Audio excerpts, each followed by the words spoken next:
Conference regular seasons have come to an end. It is time for conference tournament action. And right now, according to CBS Sports chief bracketologist Jerry Palm, your #1 seeds are Duke, Houston, Florida, and Auburn. And as it just so happens, we have CBS Sports chief bracketologist Jerry Palm with us in studio. Jerry, we see the 4 teams you have as #1 seeds. Of those 4, which is most vulnerable to losing their spot in the #1 line when they go into their conference tournament? Yeah, well, the most vulnerable one is going to be Florida because they are the 4th #1 seed. So they're going to be the one in the, and also they're in the SEC, playing in the SEC tournament. So that means a very difficult trek to a championship to try and stay on that top line. So Florida is definitely the most vulnerable just because of where they are in the top line and the path they have to go through their conference tournament. Yeah, the SEC top to bottom has been the best conference all season long in men's college basketball. We did see Michigan State win the outright Big Ten championship this year for the first time in several years, wrapping up the regular season with a big win over Michigan, yet you still have them as a #2 seed right now, even though they have the 2nd most quad 1 wins in the country. How does Tom Izzo's team get over the hump and get into that 1 line? Yeah, so the competition for the 1 line is pretty tight, starting with Florida. Yeah, you know, Auburn, Duke, Houston all look pretty solid. I don't think anything can happen to Auburn or Duke. Maybe if Houston takes a really bad loss early, they could fall out. But, you know, it's really the 4th #1 at stake. And you've got 3 SEC teams fighting for it. You've got Florida, Tennessee, and Alabama all in play for that. Well, if one of those teams wins the SEC tournament, that team is going to be the 4th #1. If not, then it opens the door for Michigan State, who, as you noted, has the 2nd most quad 1 wins and would pick up probably 3 more on their way to a Big Ten championship.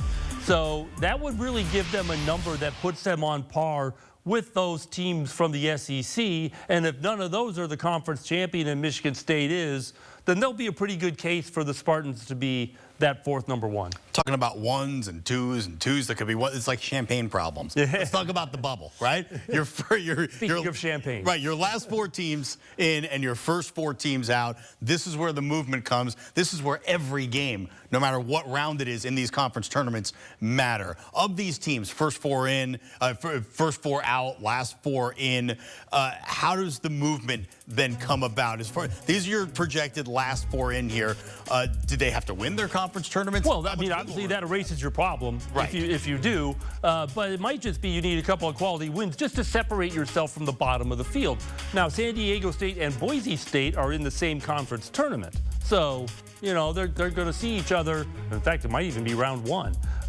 But those 2 teams are probably one is going to get eliminated, you know, just by going out early in the conference tournament. Yeah. But Xavier, Baylor, you know, those teams, you know, are going to be low down in those tournaments. They're going to have tough games to advance through those conference tournaments. So they're all in some level of trouble because of the position that they're in and the path that they have to pick up the quality wins that they need, which, you know, so I guess that part's good. But if you go out early, it might be a long selection Sunday for you. Yeah, the assumption on the first 4 out is you're going to need to win and get some help. So let's put up the first 4 out in Jerry Palm's latest bracketology. And tell me, amongst these first 4 out, how does 1 or 2 of them get in? Yeah, well, without winning their conference tournament. Well, you know, for Ohio State, I mean, Nebraska is a disaster. I mean, they really shouldn't even be there. But UNC has a lack of high-quality wins. Quad 1 wins, they've got 1. UCLA, and they're 1-11.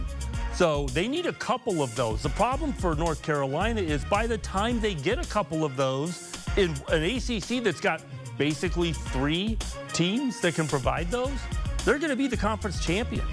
So I don't know if North Carolina can get an at-large bid. Ohio State is probably in the best shape of those teams, but they may have to win twice just to have a good enough overall record to get picked. This time of year, there's an unheralded group of college basketball teams. We call them bid stealers. They're the low-seeded teams in conference tournaments where they win the conference tournament and they take the bid from that tournament, and therefore a team that was going to get in otherwise doesn't. Who are your top bid stealers out there right now? Yeah, normally when we think of bid stealers, we think of something like in the Atlantic 10 where VCU is the regular season champion. The problem with the Atlantic 10 this year is that VCU is not good enough to be a bid or have a bid stolen. If someone else steals a bid, it's going to be VCU's. So you have to look to some of the other conferences. So I like in the American Conference, where Memphis is the overall #1 seed and a definite tournament team.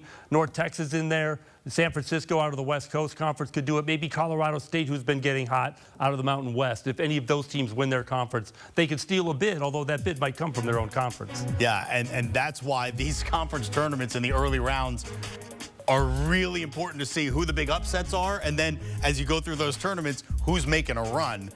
And teams are going to be sweating it out. What are the teams then are looking like, oh, no, we can't have any of that? Is that your last 4 ins? Absolutely, right. 2 of which are from the Mountain West. And we mentioned Colorado State, right? So, you know, but yeah, those 4 teams certainly, and anybody who's making a run from behind them are all going to be sweating out any potential bid stealer. All right, look, with the major conference tournaments starting up this week, Jerry Palm is camping out right here at CBS Sports HQ. Jerry, we will see you as the week goes on and those brackets continue to shift depending on what happens in these tournaments, but it's going to be a whole lot of fun. We know that. Yeah. Thanks so much, Jerry. All right, and also it all leads up to the culmination is Selection Sunday, live 6 p.m. Eastern on CBS. Jerry Palm will be there.